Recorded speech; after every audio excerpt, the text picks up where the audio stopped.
So in this video I'm going to show you how to check your specifications on MacBook Air M4.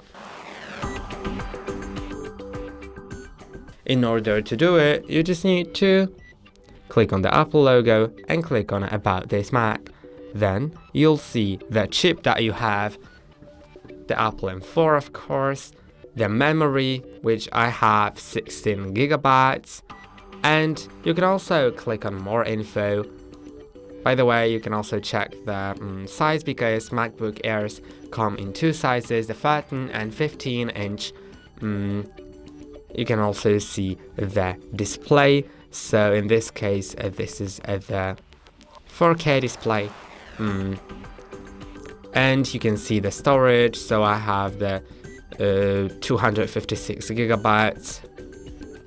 You can also go to the system report, and here you'll see different data, so there's lots of it. Like some of them are really things that I don't even understand, but you can see addresses for Bluetooth or your camera ID, just anything that you can find. And that's all for today. Don't forget to like and subscribe. See you next time.